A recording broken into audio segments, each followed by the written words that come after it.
오늘 하나님께서 우리에게 주시는 말씀은 마가복음 1장 40절에서 45절까지의 말씀입니다. 마가복음 1장 40절에서 45절까지의 말씀, 우리 함께 합독할 때는 40절과 41절 두 절 말씀 함께 합독하도록 하겠습니다.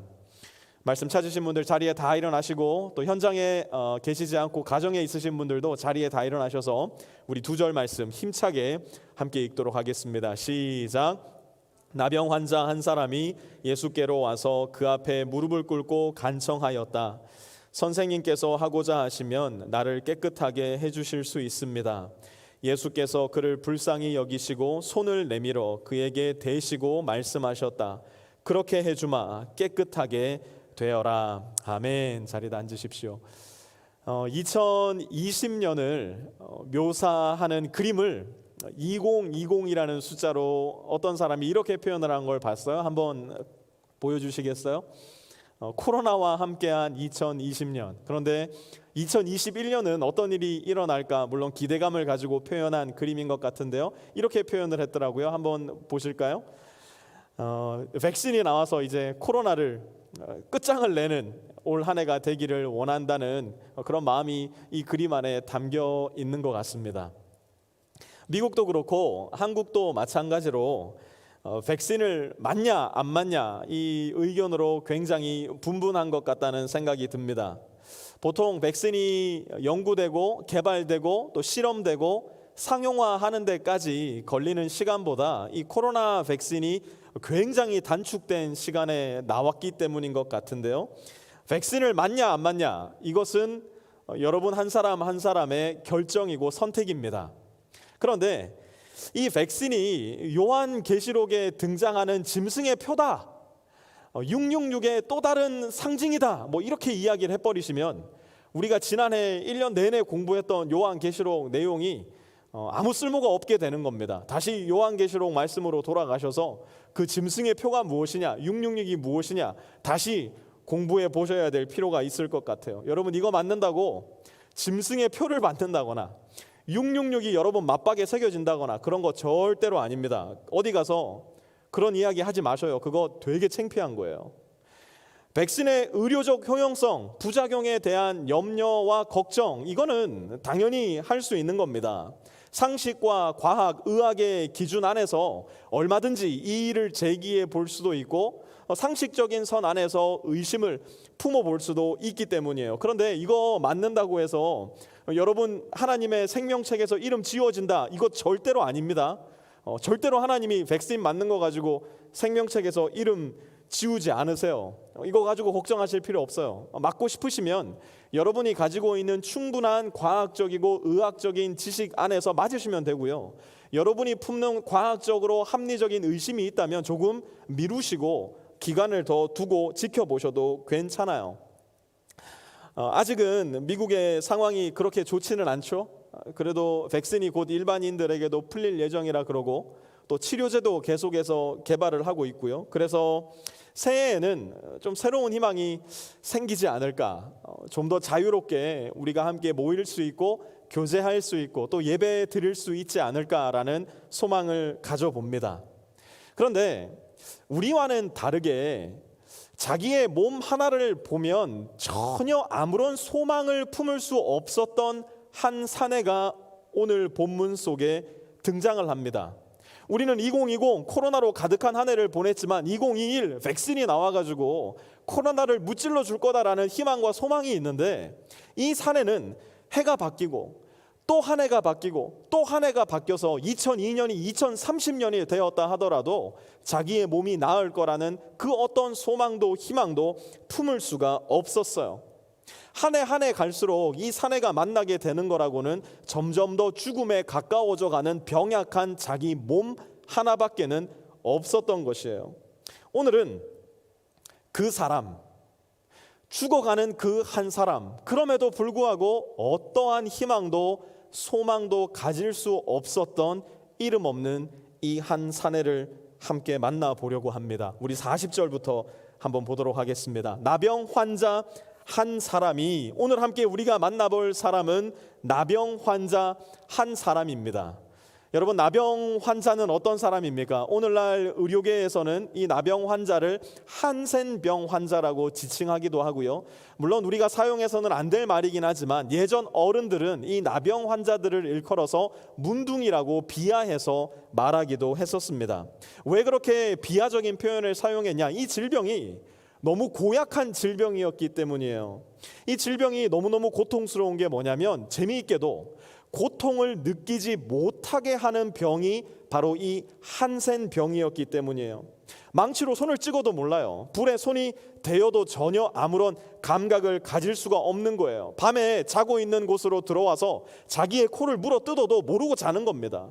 그러니 아침에 일어나 보면 오늘은 코가 없어져 있어, 내일 또 자고 일어나 보면 귀가 없어져 있는 이 고통을 한센병 환자들은 알아야만 했었어요. 또 하나, 이 한센병이 아주 고약했던 이유가 뭐냐? 이 한센병은 나 하나로 가만히 있는 질병이 아니라 코로나처럼 급속한 전염력을 가지고 있었던 질병이었기 때문이에요. 그러니 옆에 있으면 병이 옮는 겁니다. 몸에 닿으면 한센병이 나에게로 옮아오는 거예요. 그래서 나병 환자들에게 있어서 가장 중요한 넘버원 역할이 뭐였냐? 바로 쿼런틴, 자가 격리였어요.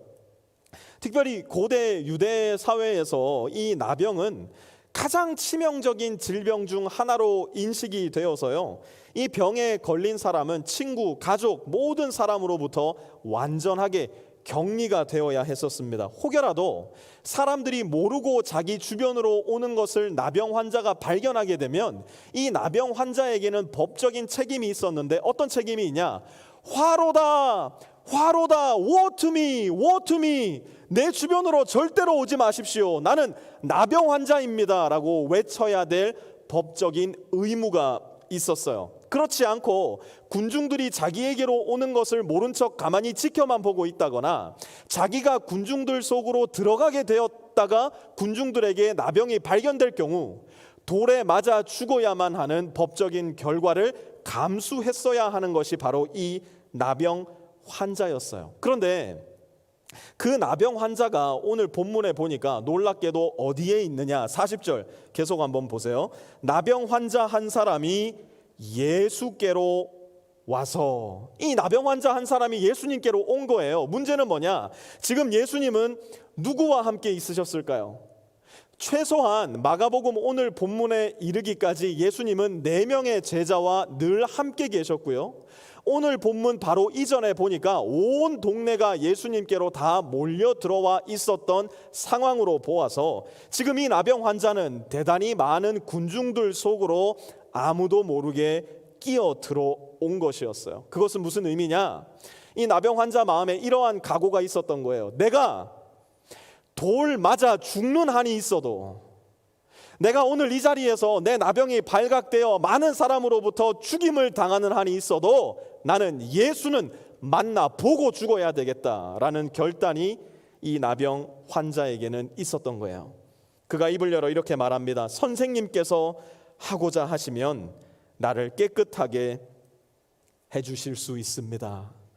여러분, 이 나병 환자는 비록 몸은 불치의 병을 앓고 있었을지 몰라도요, 그의 마음만큼은 그 누구보다도 순수하고 깨끗했던 것 같아요.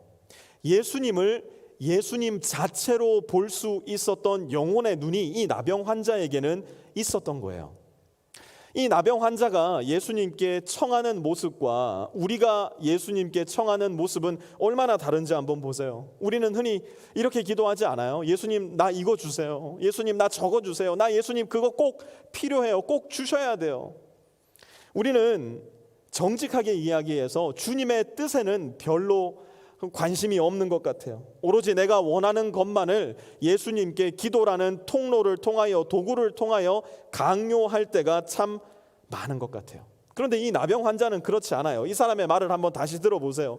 선생님께서 하고자 하시면 나를 깨끗하게 하실 수 있습니다. 뒤집어 말하면 이건 무슨 뜻일까요? 만약 주님의 뜻이 아니면 저는 낫지 않아도 괜찮습니다. 주님께서 원치 않으신다면 내가 원하는 그 일이 내 삶 속에 일어나지 않아도 괜찮습니다. 오직 주님의 뜻이 나에게 이루어지이다. 예수님이 주의 기도를 가르쳐 주기도 전에 이 나병 환자는 이미 주기도문을 말하고 있었던 거예요.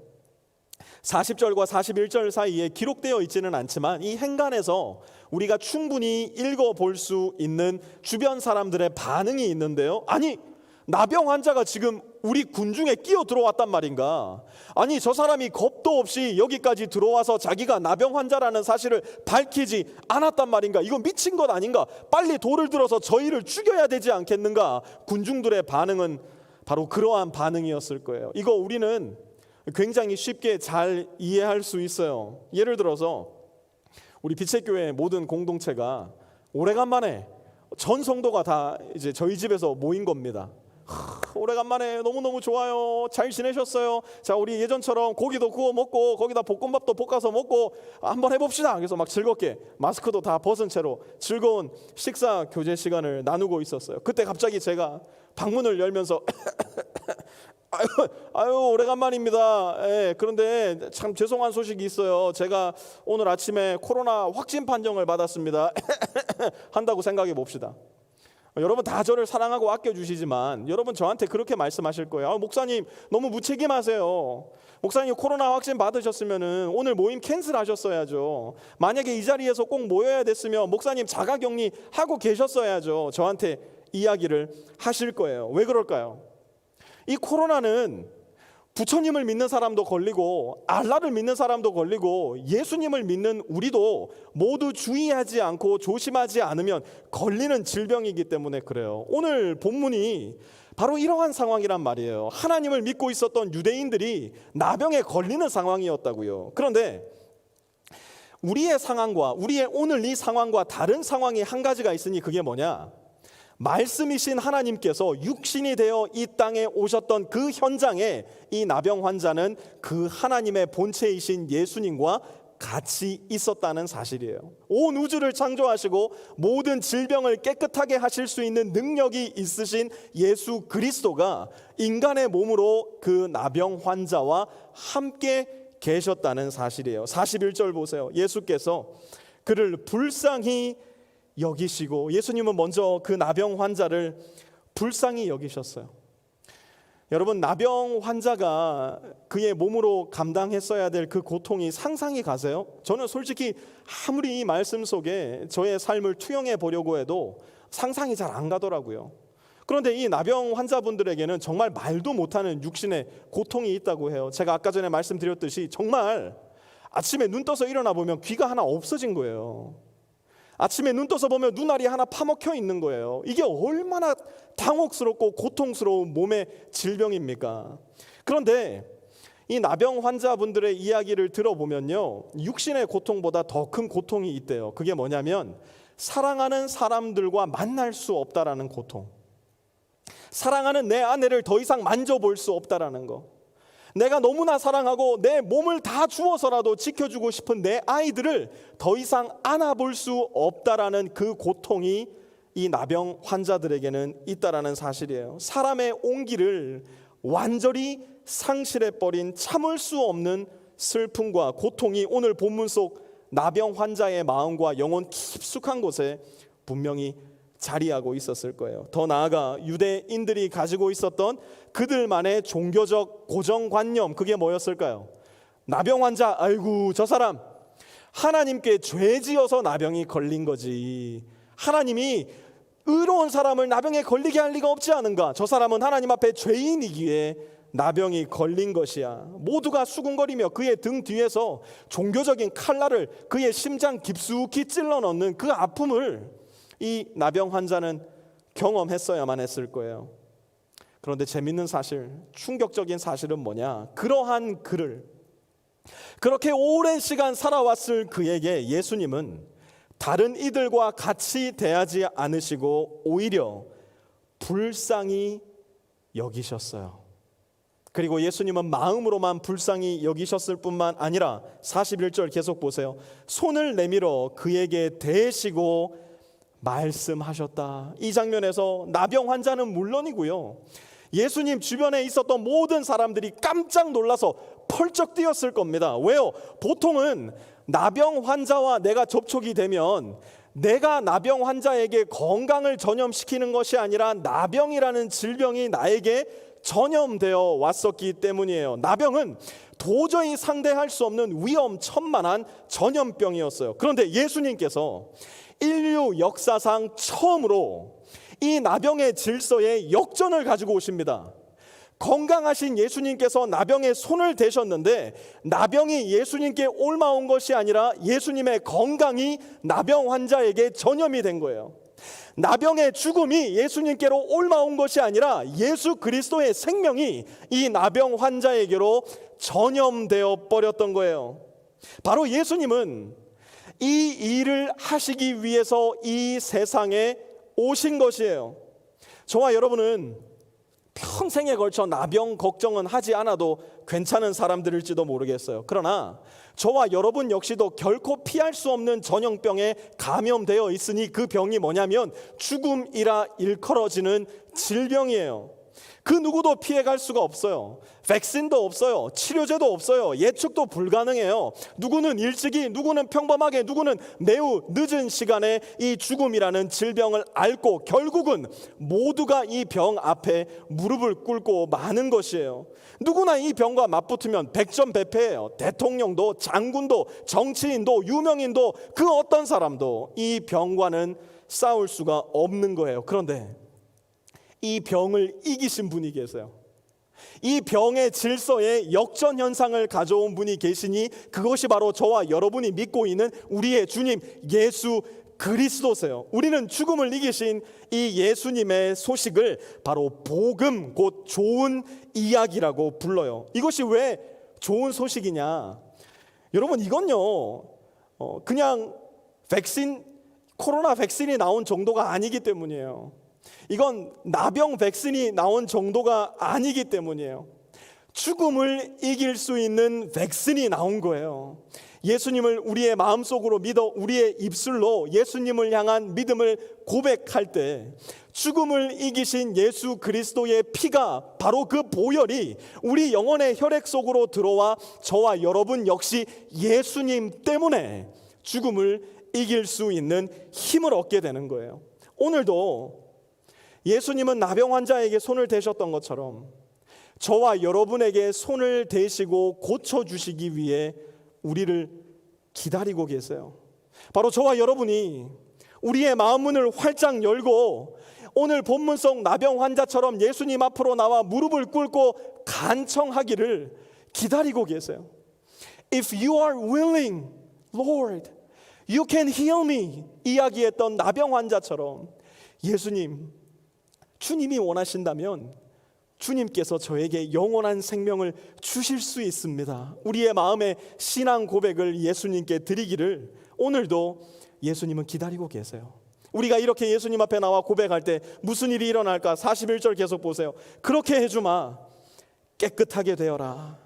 그렇게 해주마 깨끗하게 되어라. 예수님은 나병 환자를 깨끗하게 고쳐주기 원하셨어요.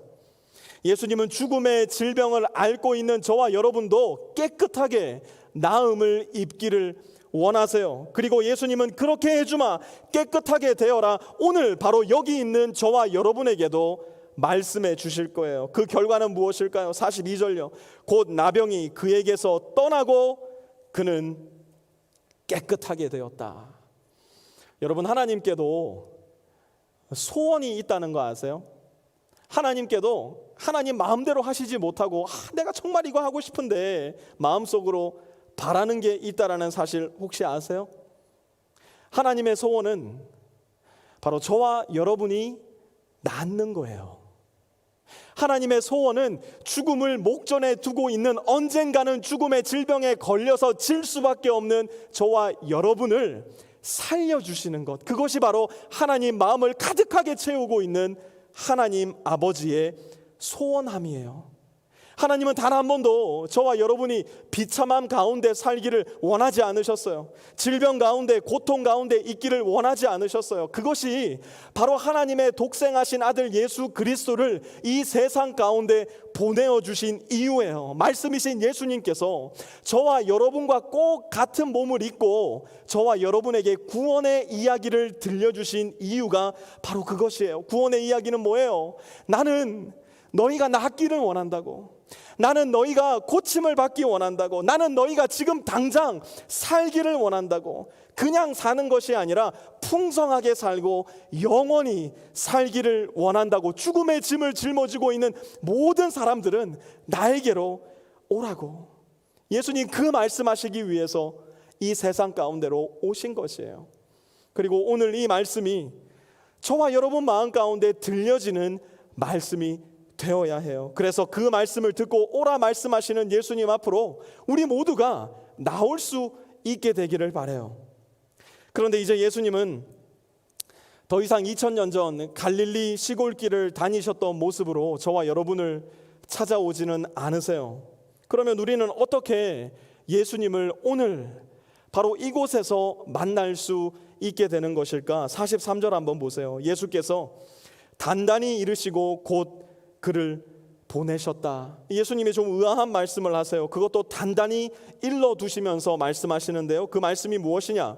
44절요. 아무에게도 아무 말도 하지 말아라. 아니, 이렇게 좋은 일은 가급적 멀리 알려야 되는 거 아니에요? 아니, 더군다나 예수님은 애초에 알려져야 하는 분 아니었습니까? 상식적으로 예수님을 나누고 전하고 이야기하는 것, 이거 당연한 거 아니에요? 왜 예수님은 아무에게도 아무 말도 하지 말라, 이 나음을 입은 나병 환자에게 신신당부를 하셨을까? 예수님은 이기적이고 탐욕적인 방법으로, 종교적인 생각으로 예수님을 이용하고자 하는 사람들이 그 마을에, 또한 이스라엘 전체에 대단히 많이 있다는 사실을 잘 알고 계셨어요. 잘못된 동기와 이유로 예수님을 향해 몰려오는 사람들의 마음 깊숙한 곳에 그 동기, 예수님은 너무 잘 알고 계셨어요. 그래서 예수님은 공생의 기간 동안 계속해서 이러한 사람들과는 거리를 두셨어요. 그래서 나음받은 나병 환자에게도 단단히 일렀던 겁니다. 뭐라고요? 아무에게도 아무 말도 하지 말아라. 자기의 불치병, 자기의 나병을 고쳐주신 예수님이니까 예수님이 하신 말씀은 철석같이 믿고 그 말씀 지키지 않았겠습니까? 천만의 말씀요. 천만의 말씀요. 여러분, 비타민 하나 먹고 몸이 조금 좋아져도요, 그 비타민 막 전도하고 다녀요. 여러분 그거 혹시 아세요? 제가 얼마 전에 한 성도님을 만났는데요, 이 성도님이 저한테 그러는 거예요. 목사님, 요즘 같은 때야말로 오메가3와 비타민3를 꼭 같이 드셔야 됩니다. 저한테 그러시더라고요. 그래서 비타민3는 있는데 오메가3 말고 피쉬 오일 집에 있는 것 같던데요. 그때 이분이 하시는, 아니래. 무조건 오메가3와 이 비타민3가 만나야 된다는 거예요. 왜 그러냐니까 자기가 얼마 전부터 이 오메가3랑 비타민3를 먹고 잠을 자는데 아침마다 그렇게 개운할 수가 없더라는 거예요. 여러분, 영양제 하나 먹고 몸이 조금만 달라져도요, 이렇게 영양제 전도하고 다닌다니까요. 내 몸에 나병이 없어졌다니까요. 갑자기 코로나가 완전히 사라져버렸다니까요. 어떻게 그 소식을 가만히 내 마음속에, 내 영혼 속에 품고 알리지 않을 수 있겠느냔 말이에요. 이 소식을 어떻게 내 안에만 간직할 수 있겠느냔 말이에요. 45절 보세요. 그는 나가서 모든 일을 널리 알리고 그 이야기를 어떻게 했다고요? 퍼뜨렸다고요. 오늘 본문 속 나병 환자는 예수님이 절대 말하지 말아라 말씀해 주셨음에도 불구하고 예수님을 알고 예수님을 경험했기 때문에 그 예수님을 마음속에만 품고 있을 수 없었어요. 예수님을 만났던 사람들의 공통점이죠. 그러면 우리는요, 저와 여러분은 어떻습니까? 너희는 가서 모든 민족으로 제자를 삼아 아버지와 아들과 성령의 이름으로 침례를 베풀고 내가 너희에게 가르쳐 분부한 모든 것을 다 지키게 하라. 예수님은 선명하게 말씀해 주셨음에도 불구하고 우리는 어떻게 합니까? 우리는 그 예수님 잘 안 전해요. 그럼에도 불구하고 예수님은요, 굳이 이 위대하고 위험한 복음 사역을 이 영광스럽고 영예로운 일을 굳어진 돌 같은 저와 여러분을 통해 여전히 해나가기를 원하셔요. 복음의 백신, 생명의 백신, 회복의 백신을 그 어떤 다른 도구가 아닌 저와 여러분을 통해서 이 세상에 퍼뜨려 놓기를 원하신다고요. 그러면 저와 여러분이 감당해야 될 역할은 무엇일까요? 나병 환자를 찾아다니는 거예요. 배고프고 아프고 소외되고 외롭고 비참하고 죽어가는 사람을 결단코 홀로 두지 않겠다. 나의 삶으로서 결단하는 거예요. 하나님, 세상이 어떻게 이렇게 썩어 문드러졌습니까? 하나님이 살아계신다면 어떻게 이렇게 악한 일들이 이 세상을 장악하고 있단 말입니까? 오늘 복음성가의 가사처럼 하늘을 향해 주먹을 휘두르는 저와 여러분을 향해서 하나님은 그렇게 말씀하실 거예요. That's why I sent you there. 그것이 바로 내가 너를 그곳에 보낸 이유가 아니냐. 그것이 바로 내가 그를 너와 만나게 한 바로 그 이유가 아니겠느냐. 너는 그에게로 가서, 거기로 가서 내가 너에게 하였던 것과 똑같이 그곳을, 그 일을, 그 사람을 사랑해 주지 않겠느냐. 오늘도 예수님은 가슴을 치시면서 주먹을 흔드는 저와 여러분을 향해 말씀하고 계실지도 몰라요. 지난주 SBS에서 방송된 그것이 알고 싶다 보신 분들 아마 많을 겁니다. 지난주 제목이 정인아 미안해 였어요. 18개월밖에 안 된 정인이라는 아이를 입양한 부부가 죽게 만든, 학대해서 죽게 만든 사건을 다룬 그것이 알고 싶다였어요. 그렇게 기가 막힌 이야기는요, 솔직히 살다 처음 봤어요. 저는 더 충격적이고 더 화가 나는 게 뭐냐, 이 정인이를 입양한 부모가 바깥으로는 너무나 신실하게 알려진 그리스도인들이었다는 사실이에요. 더 나아가 이 두 남자 여자의 부모님들이 다 목사들이었어요. 여러분, 제가 수도 없이 말씀드리죠. 목사라고 다 예수 믿는 거 아니에요. 목사의 자녀라고 다 예수 믿는 사람 아니에요. 겉으로 기독교 회사에 다니고 독실한 그리스도인이고 신학교를 나왔고, 내가 엄마 뱃속에 있을 때부터 교회를 다녔던 모태 신앙인이라고 다 그리스도인 아니에요. 저렇게 아이를 학대하고 죽게 했으면서도 세상을 향해서 나는 억울하다고 외치는 그런 쓰레기 같은 새끼들, 그리스도인 아니에요. 예수님은 오늘 이 자리에 그들을 보고 계신다면 분명히 독사의 새끼들이라고 분노하면서 말씀하셨을 거예요. 근데 여러분, 제가 그것이 알고 싶다를 보면서 그 정인이 부모의 모습 속에 저를 발견했어요. 거기에 저도 있더라고요. 아직도 여전히 우리가 발딛고 살아가는 이 세상에는 수많은 정인이들이 남아있기 때문이에요. 저와 여러분들의 삶 주변에도 분명히 우리의 무관심 때문에 학대받고 날마다 죽어가면서도 정인이처럼 말 한마디 하지 못하고 있는, 죽어가는 정인이가 여전히 남아있기 때문이에요. 여러분 잘 기억하세요. 예수님은 오늘 본문 속에서 정인이를 찾아가신 거예요. 정인이의 몸과 마음에 난 멍을 예수님이 만져주신 거고, 정인이의 찢겨진 영혼을 예수님의 사랑으로 다시 이어주신 거예요.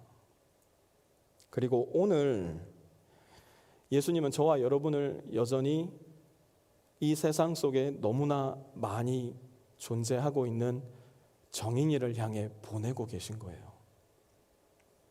교회에서 내가 무엇을 했는가? 일주일에 얼마나 많은 시간을 내가 교회에서 보내었는가? 교회에서 얼마나 많은 봉사를 했고 교회에서 얼마나 많은 업적을 내가 이루어내었는가? 예수님이 다시 이 세상에 오시는 날 제가 I assure you 절대로 예수님 그거 우리한테 묻지 않으실 거예요. 예수님이 우리의 얼굴과 얼굴을 맞대어 보시는 그날 예수님은 우리에게 이거 물으실 거예요. 너는 나의 정인이를 어떻게 대해 주었느냐? 너는 죽어가고 있던 나의 정인이를 어떻게 보살펴 주었느냐? 한 가지 질문 더 하실 거예요. 너는 그때 나를 어떻게 대해 주었느냐? 마태복음 25장 35절에서 36절 보세요. 너희는 내가 줄일 때에 내가 먹을 것을 주었고 목마를 때에 내게 마실 것을 주었으며 나그네로 있을 때에 나를 영접하였고 헐벗을 때에 내게 입을 것을 주었고 병들어 있을 때에 나를 돌보아 주었고 감옥에 갇혀 있을 때에 나를 찾아 주었다. 마지막 날 주님을 뵙고 이 이야기를 들은 사람들이 깜짝 놀라 묻는 거예요. 아니 주님, 우리가 언제 주님을 찾아갔고 언제 주님께 먹을 걸 주었고 언제 주님의 헐벗은 어깨에 옷을 덮어 주었습니까? 예수님이 이렇게 말씀하세요. 40절 내가 진정으로 너희에게 말한다. 너희가 여기 내 형제 자매 가운데 지극히 보잘것없는 사람 하나에게 한 것이 곧 내게 한 것이다. 여러분, 우리가 지금 이 순간 해야 될 일은 정인아 미안해라고 이야기할 것이 아니에요. 아픈 마음으로, 그러나 새로운 마음으로 우리는 말해야 돼요. 뭐라고요? 정인아 기다려, 내가 지금 갈게. 우리 삶 주변에 여전히 존재하는 정인이들을 향해서 미안해 정인아 이야기하고 머물러 있는 게 아니라 정인아 기다려, 내가 지금 당장 갈게. 내가 지금 오늘 갈게. 그 이야기가 무슨 이야기인 줄 아세요? 예수님 기다리세요. 내가 지금 예수님께로 가겠습니다. 지금 당장 예수님께로 제가 갑니다. 우리의 가정 안에 존재하고 있을지도 모르는 정인이 우리의 회사와 나의 비즈니스 장소에 존재하고 있을지도 모르는 정인이 우리의 교회 안에 나의 친구 관계 속에 존재하고 있을지도 모르는 지금도 우리를 기다리고 있는 수많은 정인이들을 향해 저와 여러분은 외칠 수 있어야 돼요. 뭐라고요? 정인아 기다려, 내가 오늘 지금 너에게로 갈게. 지금도 정인이의 모습으로 약하고 아프고 배고프고 헐벗은 모습으로 우리를 기다리시는 예수님을 향해 예수님 제가 갈게요. 지금 갈게요. 기다리세요. 이야기할 수 있는 우리 빛의 교회가 되었으면 좋겠어요. 독일의 마틴 니멜로 목사님이라는 분이 계신데요. 나치 치하에서 이러한 시를 지어서 독일 그리스도인들의 침묵을 비판하고 비난하셨어요. 한번 이분의 시를 들어보세요. 그들이 유대인들에게 왔을 때 나는 아무것도 하지 않았다. 나는 유대인이 아니었기에.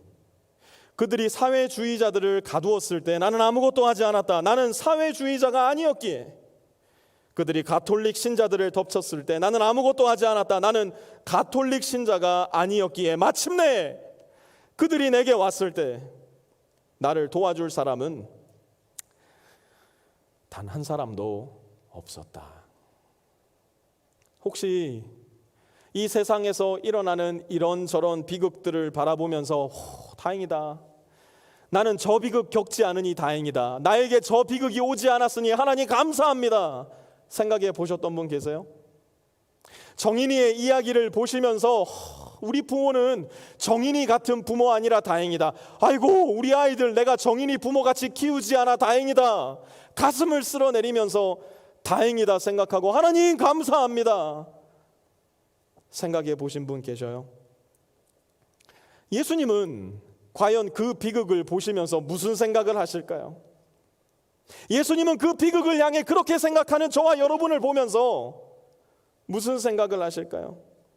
여전히 세상에 존재하는 정인이를 짐짓 모른 척 지나쳐버릴 때, 여전히 세상 속에 고통당하는 정인이들을 보면서 나는 아니니까 감사합니다, 다행입니다 생각하는 저와 여러분을 보며 예수님은 무슨 생각을 하실까요? 우리 교회가, 우리 그리스도인들이 세상의 정인이를 향해 침묵할 때 언젠가 정인이와 같은 상황에 처하게 될 저와 여러분을 향해서도 그 누구도 일어나 주지 않을 거예요. 예수님도 우리를 향해 그렇게 말씀하실 거예요. 나를 떠나가라. 나의 정인이를 보살피지 않은 너여, 나를 떠나가라. 정인이의 모습으로 지금도 세상 곳곳에 거하고 계시는 예수님이 그렇게 말씀하실 거예요. 그러므로 사랑하는 빛의 교회 형제 자매 여러분들이요, 세상에 여전히 존재하는 정인이들을 향해서 여러분의 삶 가운데, 여러분의 가정에, 학교에, 직장에 여전히 살아가고 있는 그 정인이들을 향해서 우리 진실된 마음으로, 정직한 마음으로, 애끓는 마음으로 우리 이야기해 줍시다. 조금만 기다리라고. 내가 지금 간다고. 세상을 바꾸는 거대하고 위대한 일, 제가 분명하게 말씀드리죠. 저와 여러분은 못합니다. 그거 하나님이 우리한테 맡기지 않으실 거예요. 그러니까 좀 꿈 좀 깨세요. 세상을 향해서, 우주를 향해서 온 세계를 바꾸는 그런 일어나지도 않을 일에 여러분의 소망과 비전을 만들지 마세요. 우리가 할 수 있는 일, 지금 여러분 곁에 있는 정인이의 손 여러분 분명히 잡아줄 수 있어요. 여러분 회사에 있는 정인이, 여러분 가정에, 교회에, 여러분 친구 중에 여전히 존재하는 정인이의 손 여러분이 잡아줄 때 우리는 우리도 알지 못한 채 예수님의 손을 잡게 될 것이고, 그렇게 우리가 한 사람 한 사람 예수님의 손을 잡기 시작할 때 나 때문이 아니라 예수님 때문에 비로소 세상은 바뀌고 변하기 시작할 거예요. 나병 환자를 찾아오셨던 예수님처럼, 이 세상에 또 다른 정인이었던 나를 찾아오셨던 예수님처럼 우리도 여전히 이 세상을 살아가는 많은 정인이들에게 찾아갈 수 있는 사람들이 되었으면 좋겠어요. 그리고 이렇게 얘기했으면 좋겠어요. 정인아, 기다려. 오늘 내가 갈게. 예수님 기다리세요. 오늘 내가 주님 손 잡으러 바로 거기로 가겠습니다. 주님,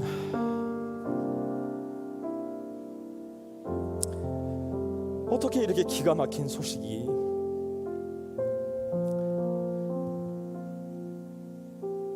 세상 곳곳에서 하루도 거르지 않고 우리의 귀에 들려오는지 모르겠습니다.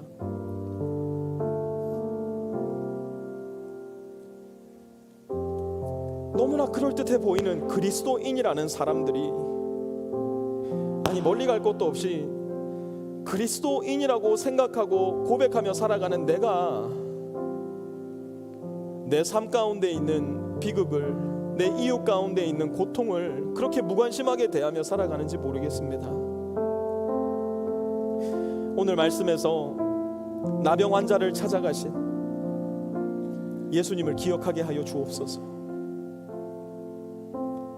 아무도 관심을 가져주지 않고 아무도 따뜻한 손을 뻗어주지 않았던 그 외롭고 고통 가운데 있었던 나병 환자를 찾아가신 예수님께서 똑같이 나를 찾아와 주셨음을 기억하게 하여 주옵소서. 그리고 오늘 나를, 내 인생에 살아가고 있는 고통 속에, 비참함 속에, 아픔 속에, 죽음의 수렁 속에 살아가고 있는 정인이를 향해 보내어 주실 때 내일이라고 말하지 않게 하여 주옵소서.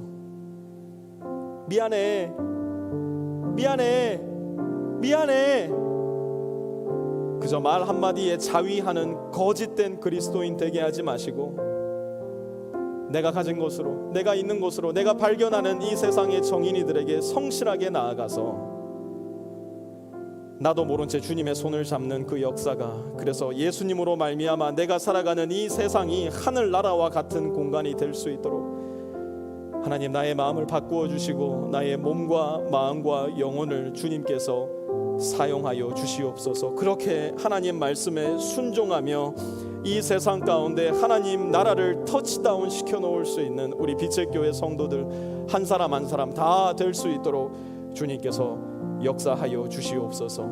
예수님의 이름으로 기도드렸습니다. 아멘. 우리 자리에 다 일어나셔서